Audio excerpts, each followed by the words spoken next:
Hello friends, welcome back to my YouTube channel Saran's DIY. யூஸ்ஃபுல்லான Aariwork videos பார்க்க மறக்காம நம்ம சேனலை சப்ஸ்கிரைப் பண்ணிக்கோங்க. பக்கத்தில் இருக்க பெல் ஐக்கானும் கிளிக் பண்ணிக்கோங்க. இந்த வீடியோவில் நம்ம சிம்பிளான ஸ்க்ரீனில் தெரிகிற Aariwork டிசைன் தான் பார்க்க போகிறோம். ஸோ எப்படி பண்ணுறது அப்படின்றது டீட்டெயிலாக எக்ஸ்பிளைன் பண்ணுவேன். வீடியோ ஸ்கிப் பண்ணாமல் கடைசி வரைக்கும் பாருங்கள். ஸோ ஃபர்ஸ்ட் என்ன பண்ணுறேன்னா, நம்ம லைன் ட்ரா பண்ணியிருக்கோம், அதில் தான் நம்ம ஸ்டிச் பண்ண போகிறோம். ஃபர்ஸ்ட் நான் 2 பேக் ஸ்டிச் கொடுத்துக்கிறேன். பேக் ஸ்டிச் கொடுத்துட்டு நீடில் டர்ன் பண்ணிவிட்டு நார்மலாக எப்பயும் செயின் ஸ்டிச் கொடுப்போம்ல, ஸோ சரி யூஸ் பண்ணி செயின் ஸ்டிச் கொடுக்குறேன். கொஞ்சம் லென்த்தியான ஸ்டிச்சஸாக கொடுக்குறேன். ரொம்ப ஷார்ட்டான செயின் ஸ்டிச் இல்லாமல் கொஞ்சம் லென்த்தியாக ஸ்டிச்சஸாக கொடுக்குறேன். ஸோ இந்த செயின் ஸ்டிச் எதுக்கு நம்ம கொடுக்குறோம் அப்படின்னு பார்த்தீங்கன்னா, இப்போ ப்ளவுஸ் ஸ்டிச் பண்ணுறப்போ ஃபஸ்ட்டு ஸ்டார்டிங்கில் நம்ம பீட்ஸ் பண்ணிட்டோம்னு வச்சுக்கோங்களேன். ஸ்டிச்சிங் Aariwork கம்ப்ளீட் பண்ணிட்டதுக்கு ஸ்டிச்சிங் ஸ்டார்ட் பண்ணுறப்போ பார்த்தீங்கன்னா நம்மளுக்கு அந்த பீட்ஸ்லாம் பிரேக் ஆகிறதுக்கு வாய்ப்பு இருக்குது. ஸோ அதனால தான் எப்பயுமே த்ரெட்டோ இல்லை வந்து ஜரியோ யூஸ் பண்ணி செயின் ஸ்டிச் கொடுத்துட்டு அப்புறம் பீட்ஸ் யூஸ் பண்ணுங்கள். ஓகேங்களா? நெக்ஸ்ட் என்ன பண்ணுறேன் அப்படின்னு பார்த்தீங்கன்னா, சாரியோட கலர் வந்து மெரூன் கலர் கான்ட்ராஸ்ட்டாக. ஸோ இதில் வந்து எல்லாமே கோல்டு. இது ஆக்சுவலி இந்த ப்ளவுஸ் பிட்டும் வந்து கோல்டு தான். ஸோ அதனால் எல்லாமே கோல்டாக இருக்கும் அப்படின்னு சொல்லிட்டு நான் என்ன பண்ணியிருக்கேன்னா, சாரியோட மெரூன் கலரை வந்து செயின் ஸ்டிச்சாக கொடுக்குறேன். ஒரு 3 லைன்ஸ் கொடுக்குறேன். ஏன்னா நம்ம த்ரெட்டுன்றப்போ வந்து 2 த்ரெட்டாக தான் நம்ம யூஸ் பண்ணுவோம். ஸோ அதிலே வந்து கொஞ்சம் 3 லைன்ஸ் கொடுத்தா இன்னும் ஹைலைட்டாக இருக்கும் அப்படின்னு சொல்லிட்டு 3 லைன்ஸ் கொடுத்துருக்கேன். நெக்ஸ்ட் லைன் பார்த்தீங்கன்னா சுகர் பீட் ஸ்டிச் பண்ணுறேன். ஸோ சுகர் பீட் வந்து 2 சுகர் பீடாக ஸ்டிச் பண்ணுற மாதிரி ஸ்டிச் பண்ணுறேன். ஓகேங்களா? நிறைய பேர் கேட்குற கொஷின் என்னென்னு பார்த்தீங்கன்னா, உங்ககிட்ட ப்ளவுஸ் எப்படி ஆர்டர் பண்ணுறது, ஆர்டர் பண்ணால் எவ்வளோ டேஸ் ஆகும் டெலிவரி பண்ணுறதுக்கு அப்படின்னு நிறைய கொஷின்ஸ் கேட்குறீங்க. ஸோ இந்த வீடியோவில் பார்த்தீங்கன்னா லெஃப்ட் சைட் கார்னரில் நான் வந்து என்னோட வாட்ஸ்அப் நம்பரும் என்னோட இன்ஸ்டாகிராம் ஐடியும் அட்டாச் பண்ணியிருக்கேன். ஸோ என்னோட எல்லா வீடியோஸ்லையுமே நான் உங்களுக்கு வந்து ஸ்க்ரீனில் கொடுப்பேன். ஸோ அந்த நம்பருக்கோ இல்லை என்னோட இன்ஸ்டா ஐடிக்கோ என்னை காண்டாக்ட் பண்ணி உங்கள் ஆர்டர்ஸை ப்ளேஸ் பண்ணிக்கலாம். ஸோ அதோட டீட்டெயில்ஸ் எல்லாமே நான் உங்களுக்கு கண்டிப்பாக எக்ஸ்பிளைன் பண்ணுவேன். இப்போ வந்து பார்த்தீங்கன்னா சுகர் பீட் லைன் கம்ப்ளீட் பண்ணியாச்சு. இப்போ ஸ்டோன் செயின் வந்து ஸ்டிச் பண்ண போகிறோம். நான் வந்து ஸ்மால் சைஸ் வந்து ஸ்டோன் செயின் எடுத்திருக்கேன். இப்போ வந்து எப்படி ஸ்டிச் பண்ணுறதுன்னு பார்க்கலாம். ஃபஸ்ட்டு இருக்க ஸ்டோன் பக்கத்தில் வெளி சைடில் ஒரு த்ரெட்டை எடுத்து உள் பக்கமாக ஒரு ஸ்டிச் கொடுத்துருங்க. கொடுத்துட்டு இப்போ இந்த ஃபைனலாக எட்ஜில் ஒரு ஸ்டோன் இருக்குது பார்த்தீங்களா, அது மட்டும் அப்படியே விட்டுட்டோன்னா அது மட்டும் ஆடும். ஸோ அதுக்கு மேலே ஒரு ஸ்டிச் கொடுக்கணும். நல்லா பாருங்கள், அந்த த்ரெட்டை எடுத்து அது மேலே ஒரு ஸ்டிச் கொடுத்துட்டு அகைன் ஒரு குட்டி ஸ்டிச் கொடுத்துட்டு அப்படியே நீடில் டர்ன் பண்ணுறேன். ஒரு குட்டி ஸ்டிச் அகைன் உள்ளே ஒரு ஸ்டிச் கொடுக்குறேன். ஸோ அதேமாதிரி வெளியே த்ரெட்டை வெளியே எடுக்கிறேன். ஸோ நல்லா நோட் பண்ணுங்கள். வெளியில் ஒரு ஸ்டிச்சு உள்ளே ஒரு ஸ்டிச், இதுதான் வந்து ஸ்டோன் செயின் ஸ்டிச் பண்ணுற மெத்தட். வெளில ஒரு ஸ்டிச் கொடுக்குறேன்னா அகெயின் அதை உள்ளே இட்டுன்னு போய் ஒரு ஸ்டிச் கொடுக்குறேன். அகெயின் வெளில ஒரு ஸ்டிச்சு உள்ளே ஒரு ஸ்டிச். ஸோ இதே மாதிரி த்ரெட்டை வெளியிலையும் உள்ளேயும் நீங்கள் வந்து ஸ்டிச் பண்ணிங்கன்னா ஸ்டோன் செயின் வந்து கரெக்டாக வந்து ஸ்டிச் ஆகும். ஓகேங்களா? இன்னொரு விஷயம் பார்த்தீங்கன்னா, இந்த ஸ்டோன் செயின் ஸ்டிச் பண்ணுறப்போ பார்த்தீங்கன்னா ப்ளவுஸ் பிட் என்ன கலரில் இருக்கோ அதே கலர் த்ரெட் யூஸ் பண்ண ட்ரை பண்ணுங்கள். இல்லை நார்மலாக நீங்கள் எந்த Aariwork பண்ணாலும் same colour self colour thread use பண்ணுற மாதிரி பண்ணுங்கள். அப்போ பண்ணிங்கன்னா உங்களுக்கு நிறைய எண்ணோட்லாம் போடுறப்ப அது விசிபிளாக தெரியாது. இதில் என்ன விஷயம்னு பார்த்தீங்கன்னா, இதில் வந்து நீங்கள் இன்பிட்வீனில் வந்து பார்த்தீங்கன்னா ஒரு ஸ்டிச் கொடுப்பீங்கள்ல, அந்த ஸ்டிச் வந்து இதுவே நீங்கள் வேறு கலரில் யூஸ் பண்ணிங்க. இப்போ க்ரீன் கலர் கிளாத்துன்னு பார்த்தீங்கன்னா நீங்கள் வந்து கோல்டு கலர் யூஸ் பண்ணிங்கன்னா அது ஆக்வர்டாக தெரியும். ஸோ அதனால் சொல்கிறேன். இப்போ வந்து 2 ஸ்டோன் செயினாக எப்படி ஸ்டிச் பண்ணுறது அப்படின்றத நான் ஸ்க்ரீனில் உங்களுக்கு காமிக்கிறேன் பாருங்கள். 2 ஸ்டோனுக்கும் வந்து இந்த மாதிரி ஸ்டிச் கொடுங்க. இது ஸ்மால் சைஸ் ஸ்டோன் செயின் அப்படின்றதால நீங்கள் 2 ஸ்டோன் செயினாக ஸ்டிச் பண்ணலாம். பெரிய சைஸ்னால் நீங்கள் சிங்கிள் ஸ்டோனுக்கு வந்து ஸ்டிச் பண்ணுங்கள். ஓகேங்களா? இப்போ ஸ்டோன் செயின் வந்து கம்ப்ளீட் பண்ணியாச்சு. அதுக்கு பக்கத்துலேயே ஒரு லைன் பார்த்தீங்கன்னா சுகர் பீட் லைன் ஸ்டிச் பண்ணுறேன். எப்பயும் போல் 2 சுகர் பீட் லைனாக வந்து நான் ஸ்டிச் பண்ணுறேன். நிறைய பேர் ரிப்பீட்டடாக கேட்குறது, நீங்கள் என்ன பிராண்ட் யூஸ் பண்ணுறீங்கன்னு கேட்குறீங்க. நான் வந்து ப்ரிஸோ பிராண்ட் தான் யூஸ் பண்ணுறேன். குவாலிட்டி வைஸ் நல்லா இருக்குது. பீட் சைஸ் எல்லாமே ஓரளவுக்கு ஈக்குவலாக வருது. ஸோ நீங்களும் அதை யூஸ் பண்ணி பாருங்கள். ஓகேங்களா? நெக்ஸ்ட் வந்து பார்த்தீங்கன்னா 3mm பீட் யூஸ் பண்ணுறேன். ஸோ இந்த 3mm 4mmலையும் என்ன பிராண்ட் யூஸ் பண்ணுறீங்கன்னு கேட்குறீங்க. ஸோ இதுக்கு பெருசாக பிராண்டு நேம் எல்லாம் கிடையாது. ஷாப்பில் போயிட்டு கோல்டு கலர்லேயே கொஞ்சம் டல் கலராக வாங்கிக்கோங்க. கொஞ்சம் டல் கலராக வாங்கி இந்த மாதிரி கையில் ரப் பண்ணுங்கள். நல்லா இந்த மாதிரி ரப் பண்ணி பார்த்துட்டு உங்கள் கையில் வந்து ட்ரான்ஸ்ஃபர் ஆகுதா, அந்த கோல்டு கலர் ட்ரான்ஸ்ஃபர் ஆகுதா பாருங்கள். அந்த மாதிரி ஆச்சுன்னா வாங்காதீங்க.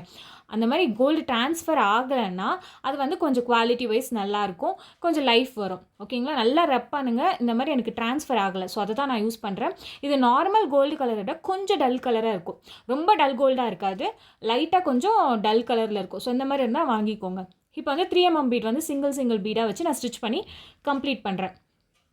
நெக்ஸ்ட் வந்து பார்த்தீங்கன்னா எண்ணாட் போட்டு கம்ப்ளீட் பண்ணுறேன். ஸோ இந்த எண்ணாட் போடுறதுக்கெல்லாம் பார்த்தீங்கன்னா பிகினராக இருந்தீங்கன்னா ப்ளவுஸ் பீட் கலர்லேயே வந்து த்ரெட் வாங்கிக்கோங்க. அப்படி வாங்கினீங்கன்னா உங்களுக்கு வந்து ஈஸியாக இருக்கும். எண்ணாட்லாம் போட்டிங்கன்னா விசிபிளாக தெரியாது. இப்போ அந்த 3mm பீடுக்கு பக்கத்தில் பார்த்தீங்கன்னா நான் வந்து அகெயின் வந்து சுகர் பீட் லைன் கொடுத்து கம்ப்ளீட் பண்ணுறேன். ஸோ ஃபைனலாக வந்து ஒரு பார்டர் லைன் மாதிரி நான் ஒர்க் பண்ணி கம்ப்ளீட் பண்ணிட்டேன். ஸோ இதுக்கு கடைசியாக வந்து பார்த்தீங்கன்னா, ஒரு லைன் வந்து செயின் ஸ்டிச் குடுக்குறேன். நான் எப்பயுமே என்னோட வீடியோஸ் பார்த்தீங்கன்னா உங்களுக்கு தெரியும். ஏதோ ஒரு திக்கான பார்டர் ஒரு 4 to 5 லைன்ஸ் ஒரு பார்டர்லாம் நான் குடுத்துருக்கேன். ஸோ அங்கே எப்பயுமே கடைசி லைன் வந்து ஒரு செயின் ஸ்டிச் குடுப்பேன். ஜரி யூஸ் பண்ணி. அப்போ தான் வந்து அந்த கடைசியாக நம்ம சுகர் பீட் லைன் குடுத்துருக்கோம்ல, ஸோ அந்த லைன் வந்து ரிங்லேருந்து நம்ம கிளாத் எடுத்துட்டதுக்கப்புறம் மூவ் ஆகாது. ஓகேங்களா? பீட்ஸ் வந்து அன்ஈவனாக தெரியாமல் இருக்கும். ஸோ அதுக்காக ஒரு செயின் ஸ்டிச் போட்டு கம்ப்ளீட் பண்ணிட்டேன். இப்போ பார்த்தீங்கன்னா ஒரு ஆஃப் மூன் ஷேப்பில் வந்து ஒரு செமி சர்க்கிளில் நான் கட் பண்ணி வச்சுருக்கேன். ஸோ இது எப்படி நான் கட் பண்ணேன் அப்படின்னு பார்த்தீங்கன்னா, ஒரு வாட்டர் பாட்டில் கேப் எடுத்து அதில் ஆஃப் கர்வாக வந்து ட்ரா பண்ணியிருக்கேன். இதில் மிட் பாயிண்ட்டை நான் வந்து மார்க் பண்ணி வச்சுருக்கேன். இது வந்து ஒரு கார்ட்போர்ட் பேப்பர் தான். நார்மலாக நோட் புக்கில் வரும்ல அந்த கார்ட்போர்ட் பேப்பர் தான். ஸோ அதை ஸ்டென்சிலாக யூஸ் பண்ண போகிறேன். இப்போ வந்து ஸ்டார்டிங் வந்து இந்த ஆஃப் கர்வை நான் அப்படியே வரையாமல் இப்போ வந்து இந்த மிட் பாயிண்ட் மார்க் பண்ணோம்ல, ஸோ அங்கேருந்து இந்த கர்வை நான் ட்ரா பண்ணுறேன். நல்லா பாருங்கள். ஏன்னு பார்த்தீங்கன்னா இந்த எட்ஜில் வந்து நான் வந்து ஒரு ஃப்ளவர் டிசைன் மாதிரி கொடுக்க போகிறேன். நீங்கள் ஸ்க்ரீனில் ஃபர்ஸ்ட்டில் பார்த்துருந்தீங்கன்னா உங்களுக்கு தெரியும் டிசைனு. ஸோ அதனால் அது ஸ்டார்டிங்லேயே அந்த ஃப்ளவர் நம்ம அங்கே ஒர்க் பண்ணோன்னா அது வந்து ஸ்டிச் பண்ணுறப்ப கொஞ்சம் அன்ஈவனாக இடிக்கும் அப்படின்றதுக்காக இந்த மாதிரி ஆஃபாக நான் வந்து மார்க் பண்ணுறேன். இப்போ நார்மலாக நம்ம வந்து அந்த கர்வை வச்சு அந்த நம்ம லைன் ட்ரா பண்ணியிருந்தோம்ல அந்த ஜரி லைன் அதை ஒட்டியே வந்து மார்க் பண்ணணும். ஓகேங்களா? ஒரு ஒயிட் பென்சில் யூஸ் பண்ணிக்கோங்க. இதுக்கெல்லாம் வந்து நீங்கள் சாக்கெல்லாம் யூஸ் பண்ணிங்கன்னா கரெக்டாக வராது. ஸோ இந்த மாதிரி ஒரு ஒயிட் பென்சில் யூஸ் பண்ணி நீங்கள் வந்து இந்த கர்வை வந்து ட்ரா பண்ணிக்கலாம். இது வந்து நான் நெக்லைனுக்கு தான் இந்த ஒர்க் பண்ணுறேன். ஸ்லீவ்க்கும் இதே டிசைன் தான். ஸோ நீங்கள் இதே மாதிரி நீங்கள் கண்டினியூ பண்ணலாம். இப்போ வந்து நம்ம கர்வ் ட்ரா பண்ணோம்ல, அந்த லைன் மேலே வந்து சுகர் பீட் ஸ்டிச் பண்ண போகிறேன். ஒரு பேக் ஸ்டிச் கொடுத்துக்கிட்டு 2 சுகர் பீடாக இப்போ நம்ம ட்ரா பண்ணோம்ல அந்த லைன் மேலேயே நம்ம வந்து சுகர் பீடை ஸ்டிச் பண்ணணும். ஸோ இப்போ பாருங்கள் இந்த டிப்பில் நான் எப்படி டர்ன் பண்ணுறேன் அப்படின்றத நோட் பண்ணுங்கள். ஒரு பீட் ஸ்டிச் பண்ணிவிட்டு அந்த பீடோட பேக் சைடு ஒரு குட்டி ஸ்டிச் கொடுத்துட்டு அப்புறமா அந்த நீடில் டர்ன் பண்ணி நான் அந்த கர்வை கண்டினியூ பண்ணுறேன். ஓகேங்களா? ஸோ இப்படி நீங்கள் பண்ணுறப்போ அந்த அந்த கர்வோட எட்ஜ்லாம் வந்து ஷார்ப்பாக இருக்கும். பார்த்திங்கன்னா அந்த இடத்துல ஷார்ப்பாக இருக்கும், ஈவன் ஃபினிஷிங்காக இருக்கும். ஸோ அதனால் சொல்கிறேன். ஸோ இந்த மாதிரி நிறைய யூஸ்ஃபுல்லான வீடியோஸ் பார்க்க மறக்காமல் நம்ம சேனலை சப்ஸ்கிரைப் பண்ணிக்கோங்க. பக்கத்தில் இருக்க பெல் ஐக்கானை கிளிக் பண்ணிக்கோங்க. ஸோ தட் ரெகுலராக நம்ம போடுற வீடியோஸ் எல்லாம் உங்களுக்கு நோட்டிஃபிகேஷன்ஸில் வரும். ஸோ இங்கேயும் பார்த்தீங்கன்னா பேக்கில் ஒரு குட்டி ஸ்டிச் கொடுத்துட்டு அப்படியே நான் நீடில் வந்து இன்னொரு கர்வுக்கு வந்து கண்டினியூ பண்ணுறேன். ஸோ இதே மாதிரி நீங்கள் பண்ணிங்கன்னா அந்த எட்ஜ் வந்து ஷார்ப்பாக கிடைக்கும், உங்களுக்கு நீட் அண்ட் ஃபினிஷிங்காக இருக்கும். ஸோ இது பிகினர்ஸ்க்கெல்லாம் ஒரு டிப்ஸாக நீங்கள் வச்சுக்கலாம். அண்ட் தென் இந்த கர்வ்லலாம் ஸ்டிச் பண்ணுறதுக்கு உங்களுக்கு 2 பீடாக ஸ்டிச் பண்ண கஷ்டமாக இருந்ததுன்னா நீங்கள் சிங்கிள் பீடாக கூட ஸ்டிச் பண்ணிக்கலாம். ஸோ இப்போ இங்கே கேப் இருக்குது பார்த்தீங்களா அந்த கர்வுக்கு. ஸோ இங்கே வந்து ஒரு 4mm பீட் வச்சு ஸ்டிச் பண்ணி எண்ட் நாட் போடுறேன். சிங்கிள் பீட்ஸ்க்கெலாம் வந்து இந்த மாதிரி எண்ட் நாட் போட்டிங்கன்னா உங்களுக்கு ஈஸியாக இருக்கும். ஸோ இந்த கேப்பில் எல்லாமே வந்து ஒரு 4mm பீடாக ஸ்டிச் பண்ணுறேன். ஸோ நல்லா நோட் பண்ணிக்கோங்க 4mm பீட். இல்லைனா உங்களுக்கு அந்த கேப் கொஞ்சம் சின்னதாக இருந்தது அப்படின்னா நீங்கள் 3mm பீட்ஸ் கூட யூஸ் பண்ணிக்கலாம். ஸோ இப்போ வந்து பார்த்தீங்கன்னா மெரூன் கலரில் குந்தன் ஸ்டோன் எடுத்திருக்கேன். இது ஐ ஷேப் ஸ்டோனு. ஸோ இந்த ஐ ஷேப் வந்து பெரிய சைஸு. இதில் வந்து 2 சைஸ் இருக்கும். ஒன்று வந்து சின்னது, ஒன்று பெருசு. நான் வந்து பெரிய சைஸ் எடுத்திருக்கேன். ஸோ நீங்களும் அந்த சைஸ் எடுத்துக்கோங்க. இப்போ இந்த எட்ஜஸில் நான் வந்து ஆல்ரெடி சொன்னல ஃப்ளவர் இங்கே ஃப்ளவர் டிசைனில் ஒரு பேட்டர்ன் போட போகிறேன்னு சொல்லிட்டு. ஸோ இப்போ வந்து இதே மாதிரி மார்க் பண்ணிக்கோங்க. ஸோ 2 சைடு கொஞ்சம் 3 சைடு கொஞ்சம் கேப் விடுற மாதிரி. இதுக்கு மெஷர்மெண்ட்ஸ் எல்லாம் கிடையாது. கொஞ்சம் கேப் விட்டு இப்போ நான் க்ளூ அப்ளை பண்ணியிருக்கேன். ஸோ அதே மாதிரி அப்ளை பண்ணி பாருங்கள். ஒரு ஃப்ளவர் டிசைனுக்கு அந்த மாதிரி பண்ணி பாருங்கள். உங்களுக்கு ஒர்க் எல்லாம் கரெக்டாக வருதுன்னா மற்றதுக்கெல்லாம் நீங்கள் மெஷர்மெண்ட்ஸ் குத்து மதிப்பாக நீங்களே பண்ணுறது தான். மெஷர்மெண்ட்ஸ் எல்லாம் இதில் எதுவும் இல்லை. 3 ஸ்டோன்ஸும் வந்து ஒட்டி இருக்கக்கூடாது, கொஞ்சம் கேப் இருக்கணும். இப்போ பார்த்தீங்கன்னா ரைட் சைடில் ஒரு ஐ ஷேப் ஸ்டோன் இருக்குல்ல, ஸோ அந்த இடத்துல உள்பக்கத்துலேருந்து த்ரெட்டை எடுத்து சுகர் பீட் லைன் ஸ்டிச் பண்ணுறேன் அந்த ஐ ஷேப் ஸ்டோனை சுற்றி. ஓகேங்களா? இப்போ எப்படி நான் டர்ன் பண்ணுறேன்னு பாருங்கள். இங்கேயும் சொன்ன மாதிரி தான் ஒரு குட்டி ஸ்டிச் கொடுத்துட்டு ஃபர்ஸ்ட் பீடோட பேக் சைடில் ஒரு குட்டி ஸ்டிச் கொடுத்துட்டு அப்படியே நான் கண்டினியூ பண்ணுறேன். அப்போ தான் அந்த ஷார்ப்பான எட்ஜஸ் உங்களுக்கு கிடைக்கும். நீங்கள் எந்த ஒர்க் பண்ணாலும் நீங்கள் டர்ன் பண்ணுறப்போ அந்த ஃபைனல் பீடில் பேக் சைடில் ஒரு ஸ்டிச் கொடுத்துட்டு நீங்கள் டர்ன் பண்ணிங்கன்னா உங்களுக்கு ஷார்ப்பான எட்ஜஸ் கிடைக்கும். ஃபினிஷிங் வந்து நீட் அண்ட் பியூட்டிஃபுல்லாக இருக்கும் பார்க்குறதுக்கு. ஓகேங்களா? அப்படியே நான் கண்டினியூ பண்ணுறேன். இன்னொரு லெஃப்ட் சைடில் இருக்குல்ல அந்த ஐ ஷேப் ஸ்டோனுக்கு போய் கண்டினியூ பண்ணி இதுலேயும் அதே தான் ஒரு பேக் சைடில் ஒரு குட்டி ஸ்டிச் கொடுத்துட்டு அப்படியே டர்ன் பண்ணுறேன். நீடில் அப்படியே கொண்டு வரேன். ஸோ இதே மாதிரி வந்து அந்த ஐ ஷேப் ஸ்டோனை ஃபுல்லாகவே நம்ம கவர் பண்ண போகிறோம். ஓகேங்களா? ஸோ ஃபைனலாக இங்கே கொண்டு வந்துட்டு எண்ட் நாட் போட்டுடுறேன். ஸோ அந்த ரெண்டுத்துக்கும் அப்படியே கண்டினியூ பண்ணேன். இப்போ இந்த ஃபைனலாக மேலே ஒட்டியிருக்கிறதுக்கு மட்டும் தனியாக நான் ஸ்டிச் பண்ண போகிறேன். ஸோ இதுலேயும் அதே மாதிரி தான் நான் ரிப்பீட்டடாக சொன்ன மாதிரி. ஸோ மேலே எட்ஜில் வந்து ஒரு பீட் ஸ்டிச் பண்ணிவிட்டு ஃபைனலாக அதோட பேக் சைடில் ஒரு குட்டி ஸ்டிச் கொடுத்துட்டு நீடில் டர்ன் பண்ணுறோம்.